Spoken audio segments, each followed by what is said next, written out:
Welcome back to the class, everyone.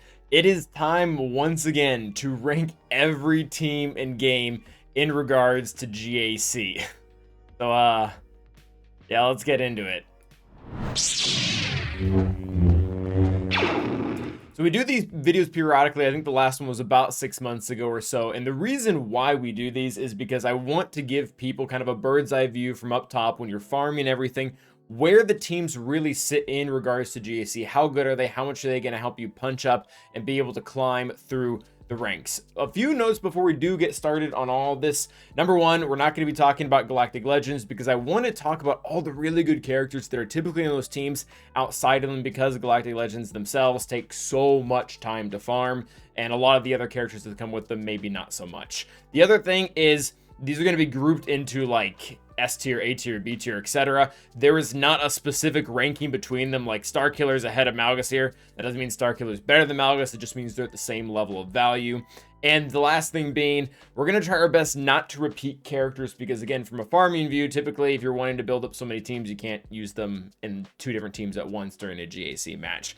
So first up, we're going to be talking about the strongest teams out there. These are the ones that are your long-term goals, the make or break it, the ones that are not just occasionally and very nuancedly beating Galactic Legends, but are challenging them constantly and can even hold on defense against them. And that is going to be Starkiller, Malgus, and our newest addition is going to be Riva and the Inquisitors. This is pretty much the ultimate goal of what we're after outside of Galactic Legends. We are going to dip down into A tier. A tier, we'll talk a little bit about some counters that work against Galactic Legends in a few scenarios, but depend on like a lot of different aspects of modding or datacrons or comps or turnovers. These three teams, that's really not the case. These ones are going to be able to take them head on, a variety of comps, a variety of modding, and they're just going to be able to punch up. Starkiller loves to beat Ray, and 3v3 is actually good against a lot of things, especially on defense. There is a Wampa counter out there that is, again, nuanced to be able to beat it in 3v3, but it's still fairly great. It can beat JMK if they choose not to put in Cat, or Lord Vader at the comp also isn't of the best. But yeah, beating Ray, especially the wide different variations of her, is very important. Can also beat some JML comps, so a lot of wide variety there, both in 3v3 and in 5v5. We have Malgus. Malgus just destroys JML. Just absolutely destroys JML. It's typically not close. Even on defense, it is very challenging for JML to punch down against Malgus. A lot of the reason being because he focuses a lot with the doubt debuff, and the doubt debuff has a lot of things that go directly against like turn meter and protection, a lot of things that JML loves. That, and Malgus is just super stinking tanky. He's one of the best tanks in the game. When you start counting up all of his GAC Omicrons, they just give him huge boosts and 50% max health protection, as well as another mastery boost, critical avoidance. That's not really JML, but just in general, very, very stinking good. If I had to kind of give them their specialties, Malgus is going to specialize a lot more in 5v5, whereas I think Starkiller's 3v3. And freaking Inquisitors, man, boy did these guys make a jump with Riva. Most of this is going to revolve around Riva's special here, where she is going to go in, and I've talked about this recently on another video, and for 2 turns, put irresistible and uncleansable healing immunity and defense down on the entire team. There's no way around it. It's a broken mechanic. It allows Inquisitors to really handily beat Jabba, JMK, and Lord Vader, which are kind of the upper echelon of Galactic Legends. Just a super stinking good team. She does have a weakness on defense. Trey can typically take her out in GAC pretty easily, but I mean, when you beat 3 or 4 different Galactic Legends with these, you're still kind of at the top of the meta. So those 3 are your long-term goals. Next up are going to be the bread and butter teams, or the rice and beans. These are the ones that are going to be a little bit easier to come by than this list right here, but at the same time are really not going to drop off in value. And the main thing that is going to characterize them, the main thing that characterizes our S tier teams is the fact that they easily handle Galactic Legends and numerous situations.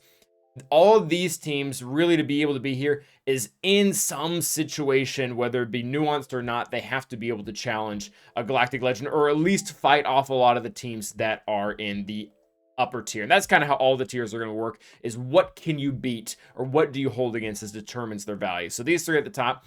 Traya is going to come in first here. I know that I said at the very beginning of the video that we're not ranking them in order when it comes to like the tiering list, but if we had to pick a best team from the A tier, it's Traya.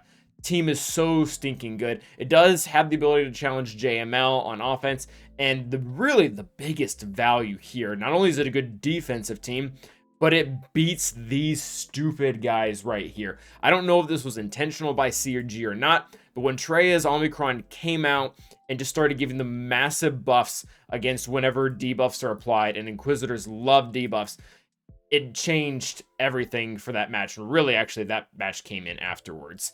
And as well, on top of all of that, they're gaining bonus protection, which we talked about the really broken healing immunity ability Reva had. This completely bypasses it. Gaining bonus protection is not stopped by healing immunity because you're not technically healing, you're gaining bonus protection. It's a bonus, it's not your actual protection. So she's able to punch up hugely because of that. Savage is also very good. He's probably more important for a defensive comp because otherwise there's a few things that just can walk over this. But overall, just one of the best teams in the entire game.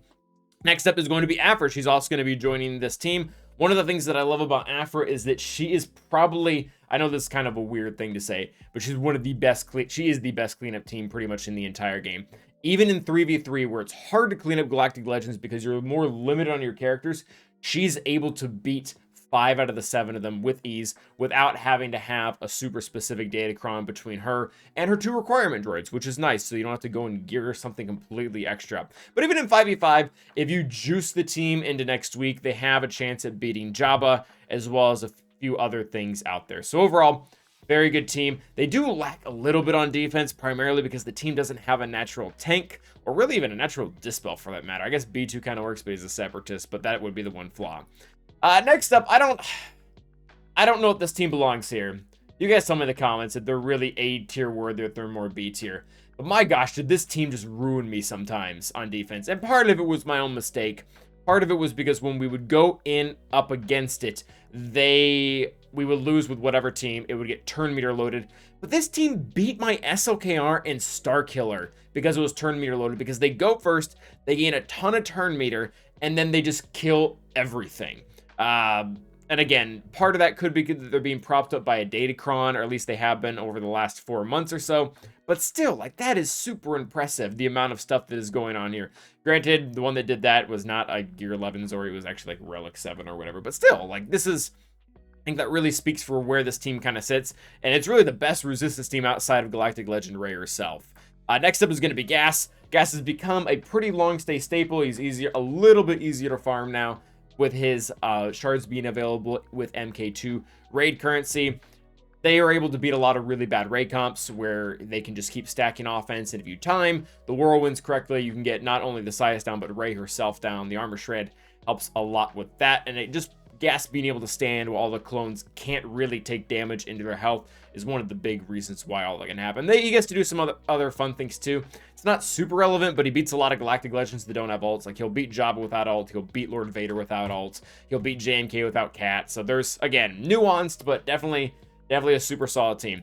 Next up is Maul, and I've gotten a lot of flack for underrating Maul recently, and I don't think he's a bad character. He's a great character, but most of the fights when it comes to him taking down Galactic Legend or just huge teams in general, they end up being very nuanced. You have to make sure the enemy comp is right, you have to make sure your comp is right, you have to make sure you have good mods, you have to make sure you're not about to get screwed on the enemy team having like a bunch of armor or something like that. But overall, it's a great team. The 2 main Galactic Legends that he really likes to pick on are C and JML. Again, if the comp is right, if they don't have things like Malik or Talon or Savage in the comp, they can really go to town. Basically, what is going to happen, especially with Watton here, is you throw out a tech, and that is going to trigger Maul's oh-so-famous Frenzy. He's going to get a turn.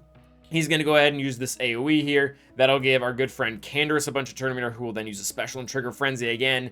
And before you know it, before literally anyone on the enemy team has done anything, he has the opportunity to one-shot like C or JML, for example, or maybe not JML, but another supporting cast Jedi that was around there that was really important. So overall, very good team. CLS really has a huge place in my heart, partially because the CLS Cron was just, or the Chupio Cron was out, and the thing just does amazing things.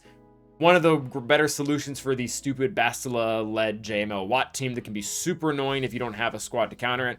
They gain so much turn meter from CLS's lead because the enemy team has boosted tenacity and things just get resisted left and right. Overall, great again.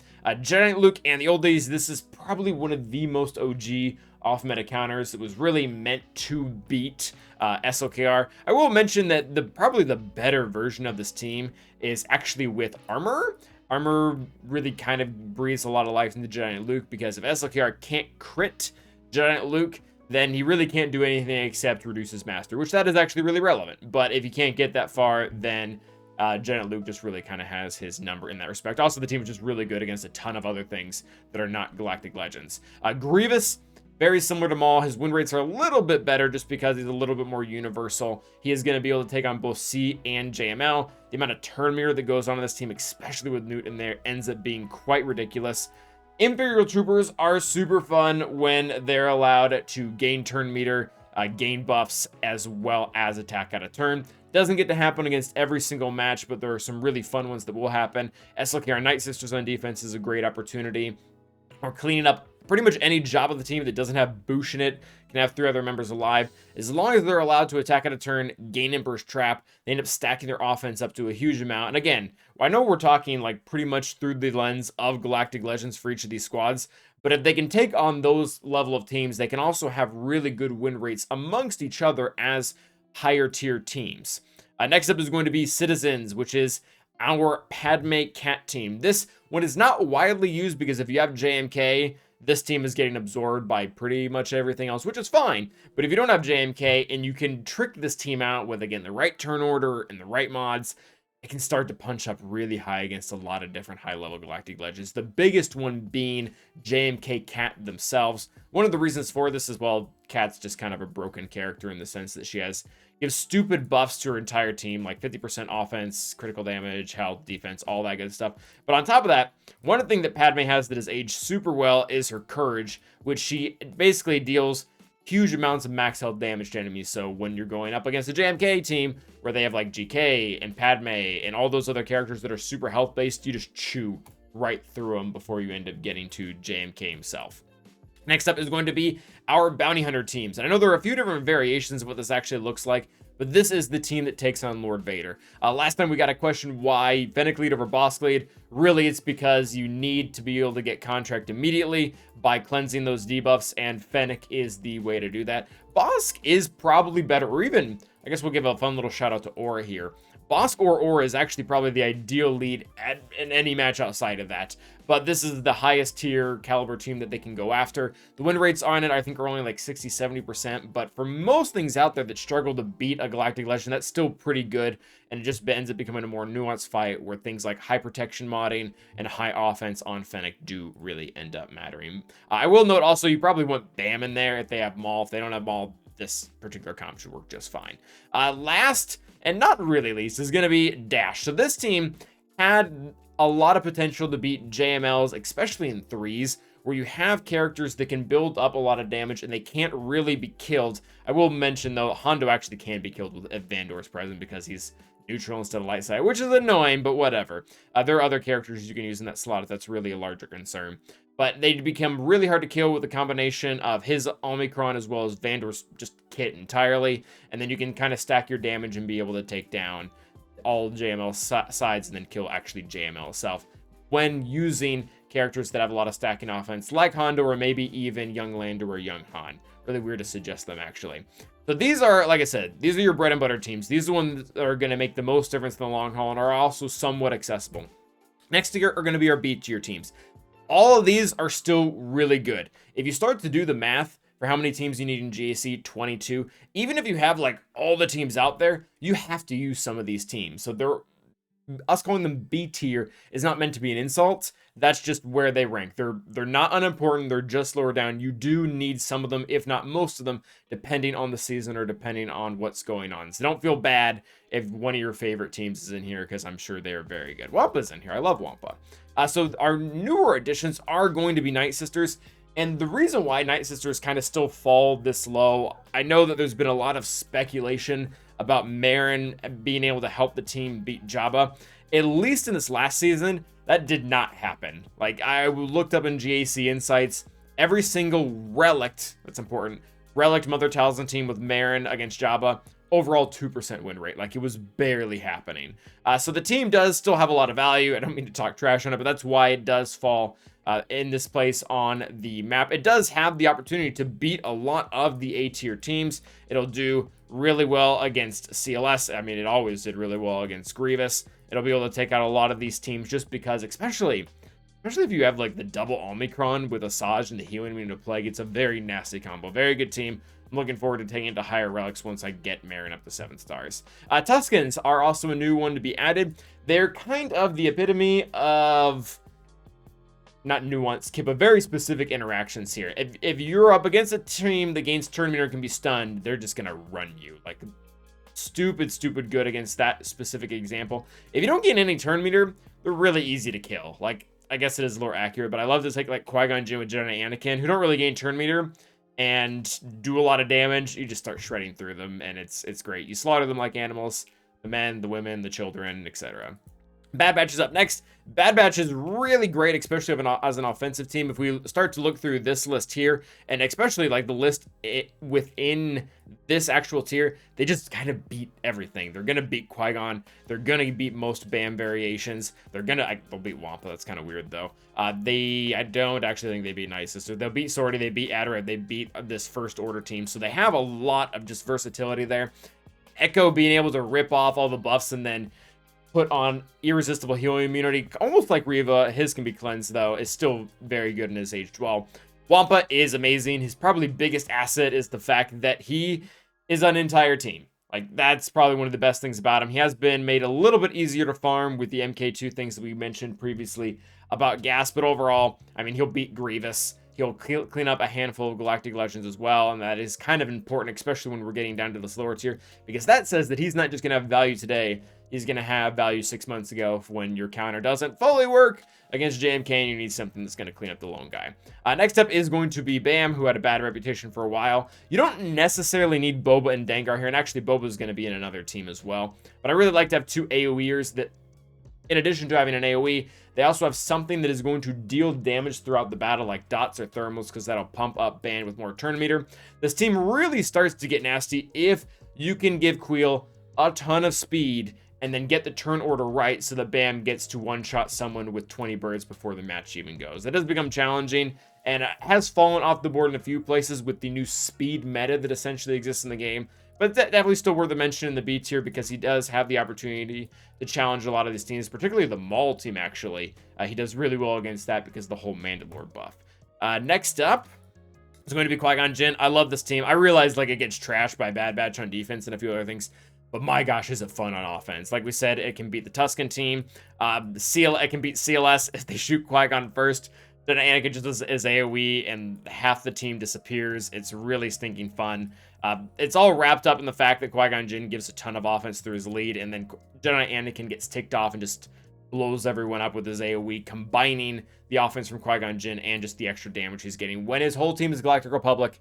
Do not put on Galactic Republic here. Luminar's Omicron is not important. Don't be like me and don't apply it. There are much better ones, but if you do, she works in the team because she's Galactic Republican Jedi and she can take damage. Actually, she's actually pretty decent here because Cam's unique is going to allow healers to do extra damage based on the max health. So she's okay. Omicron's not great though. Next up is going to be Versio as well as her Stormtroopers. Just a solid team, destroys Mothma, does really good against CLS. Any team that kind of counters or attacks at a turn, it's going to have a leg up against. I like it a lot. I kind of left it Gear 12 because it still beats Relic Mothma, so that's pretty cool for me. Next up is going to be Shorty. She is pretty solid overall. I have actually not invested a lot in this team just because one of the things that we made a comment to earlier is that your B teams, you're going to have to kind of pick and choose which ones you want to invest in, which ones you don't, because eventually you're going to run out of relevant things. And she's okay. Not super great, but she can house a lot of those leftover droids that you might have and make a decent team. She'll actually be really good in this season with the amount of defense that's going on. She's going to be terrible to kill. Adderad's up next. Adderad has, again, the opportunity to beat a lot of these squads that are up here. Really trashes a lot of the Empire teams. Imperial Troopers is going to be one of them. Inquisitors, if they don't have Reva, will also do really well there. Pretty much the name of the game is let the AI be stupid and not kill Adderad for a really long time, And then Adrad is going to use a really fun ability called, is it his leadership called Hope? It's in one of these where he gives everyone 4 turns healing immunity and protection disruption, which can't be dispelled, evade, or resisted. And just about everything falls apart once he gets that. Last and maybe least is going to be our Hux team, which is pretty good. It does have the advantage of being Aphra on defense because they can't gain turn meter against Hux, and then you just call in a mass assist on Aphra and destroy everyone.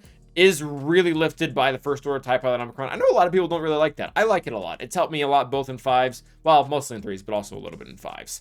And next up, I don't want to go directly to the C tier. I want to make mention of 3 teams right now that probably fall somewhere between like B and C. And I don't really know where they go yet because the data on them is so few because the characters are barely farmable. And that is the Ufu team with Seer, the Rebel Fighter team with Saw Gerrera, and the Wookiee team with Tarful. I've heard like very mixed things. In the very beginning, it was all the teams are really like broken and good. And then like Saw was getting beat by Iden, and Seer was getting beat by Tuskens, and Tarful, I don't really know.